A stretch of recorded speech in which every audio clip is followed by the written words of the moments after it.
First of all, let me apologize for being away. After we finished doing our reactions to season 3 of Doctor Who, Syntell and I, as we do in between each season, we take a short break. My break just took a bit longer. It took like an extra week off. I just trying to get some things together in my personal life and award season for my kids, a lot of stuff where I had to be present at school, and I apologize. I know that I normally drop 3 videos on you per week, and last week I didn't do that. However, what I am going to do going forward is, if you make sure that you check out my community page, I'm doing all sorts of things, putting posts in my community page, image polls, questions, things like that for you to be a little bit more interactive and engage with me. Some questions, some things I would just like to know. Make sure you make your way over to my Patreon. My new schedule is what I'm going to do is try to drop a video on you every Sunday, every Tuesday, and every Thursday, and do a live with you on Mondays and Wednesdays. And then I'll be off on the weekends, Fridays and Saturdays. So that is my new schedule going forward. So, and yes, I have a live coming up tomorrow night. So you should definitely jump in on that, where I'm going over Bridgerton with The Geekish Network co-host, Courtney Scott Wright. We're going to talk about season 2. I am caught up. It's Courtney's fault mostly, but Syntell and MC's fault as well. But we're going to go over all of season 2 and talk about all the juicy tidbits that you want to talk about. So, see me for that live.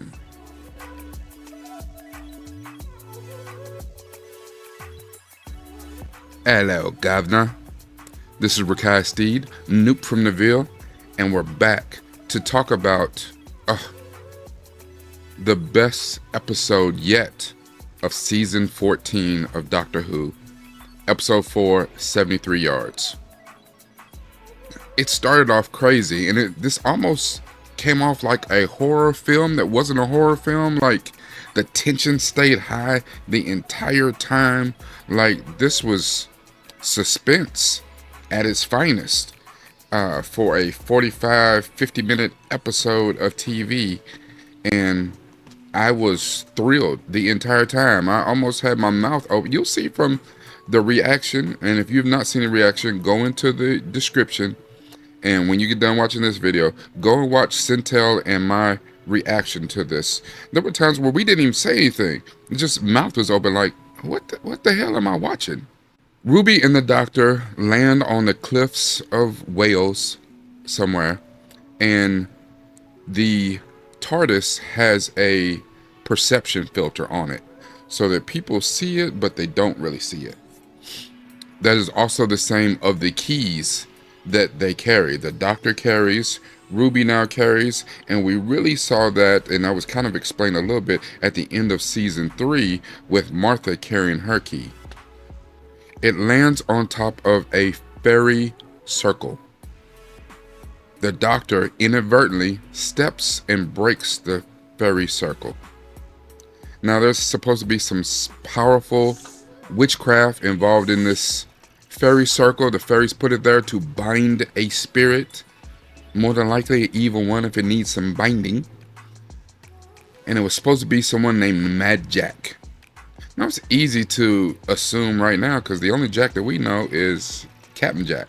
But right before the Doctor broke the circle, he was telling Ruby about one of the worst officials, prime ministers, person to lead England in history, Richard Ap Gwilliam. Next thing we know, the Doctor disappears and Ruby's left on her own with some weird old woman standing many paces away from her that she can't quite hear, she can't quite see, make out what she's saying. But this woman seems to be stalking her, following her, won't leave her alone. The Doctor's gone. So Ruby goes in town, she waits, she keeps looking to see for the doctor to come along, and he never comes. I'm not going to give you the rest of the story, but you see, this story is one of those stories that's all about Ruby. And the doctor disappears on her. She ends up going back home. Her mom, her mother, her adopted mother was taking care of her entire life since she was a wee baby. A wee little baby. Pieces her out too.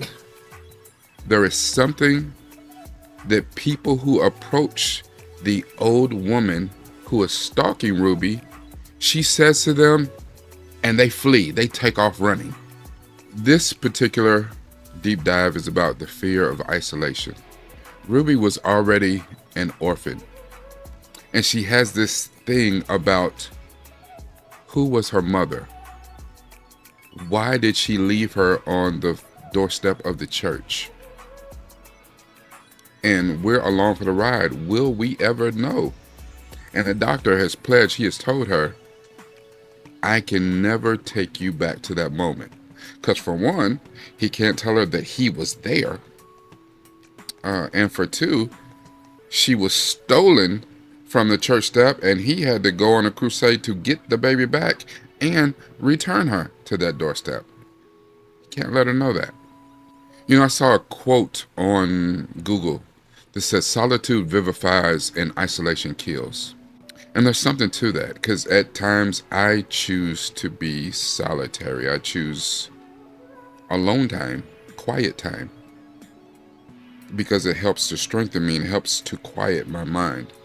As much as I'm a social person, I'm an extroverted introvert.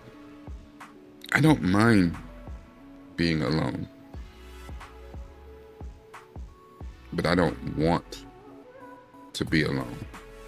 I prefer social interaction, which is why I love having my kids around me. Even though, you know, I got 3 teenagers and a 7-year-old, and, you know, a lot of times, especially teenagers, they want to do what they want to do, and they're not really paying attention to their daddy. And I get it. It's part of being a teenager. But I do love my 7-year-old. He stays up under me, and we enjoy the things that he enjoys, which a lot of it is terrible. But it's about the closeness, because there's going to come quickly a time when my children are not going to want to be bothered with me at all. It's one of those things that in my head has lingered, and you know, it's easy to not see it or not acknowledge it, but ever since I got divorced, I look at my mother. My mother divorced my dad when I was in my teens. And it was an ugly divorce.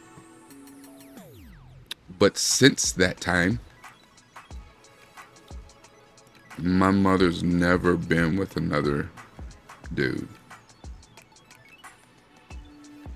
And she's had some social interaction through church and with her sisters, with her siblings, but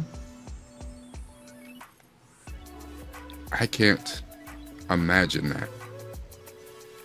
And here I am, divorced at a little bit later stage in my life, and that terrifies me to live out the rest of my days in isolation. No, it doesn't have to be that way, and right now I'm not focused on dating at all. I'm focused on what's best for my kids. So, but it's something to think about. Could I choose companionship right now? Sure. But would it be solid? Would it even be worth it? I mean, the dating scene out here is crazy. We live in a side piece society, and I don't have time for that. I don't have patience for any of that. Sometimes when you set Netflix and chill, I really do just want to watch Netflix and chill. A little cuddle time, if you will. But to be isolated, as we watched the episode, what quickly turned into a one-off increased over time. Next thing you know, we're watching Ruby 6 months from now. Now it's Christmas. We're watching her a year later. We watch her turn 30. We watch her turn 40.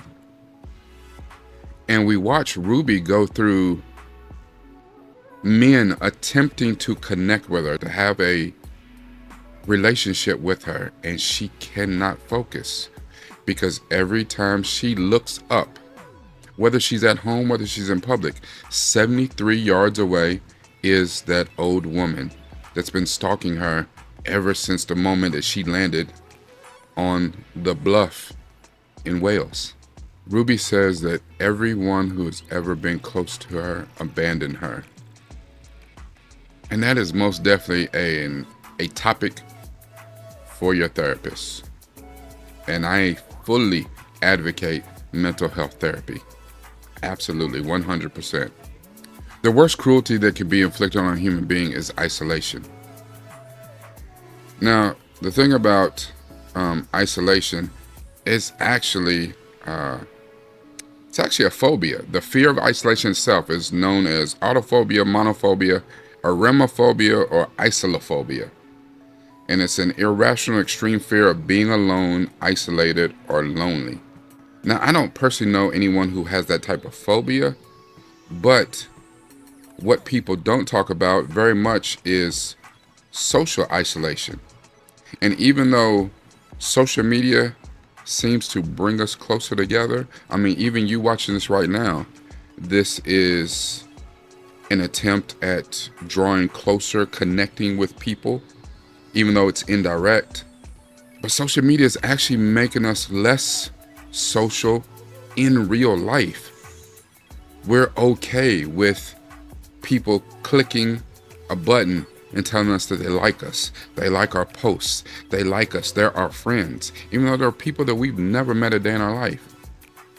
And we could walk past them on the street and might not even notice them because we have so many of these so-called social media friends. You have thousands and thousands of them. How would you know every one of them? What even is the definition of a friend anymore?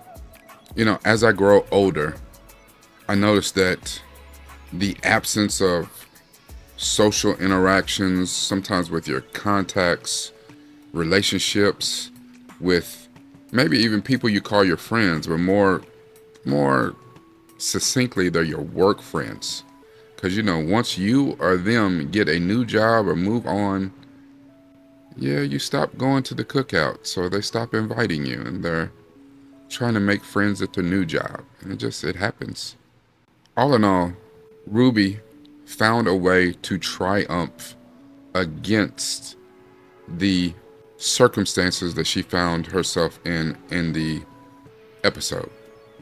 And one of the great things about this episode is it left us with, and I say us, meaning myself and Syntell, with so many more questions than we had answers.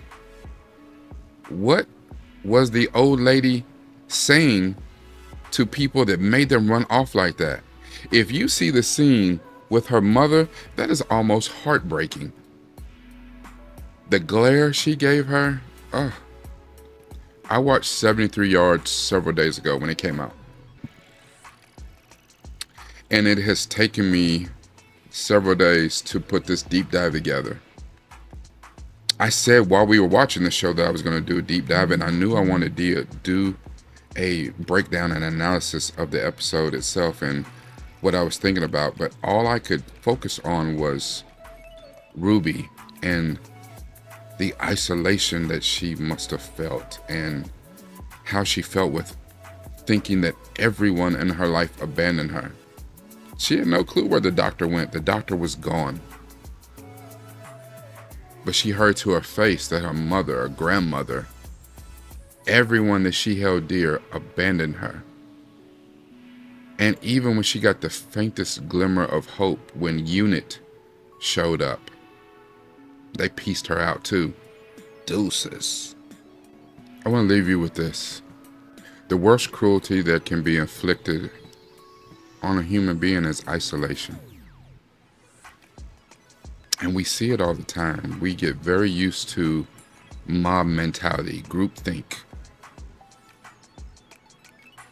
You don't think you see it, but you wonder why kids on playgrounds let the bully flourish and don't say anything to help the new kid or the weird kid.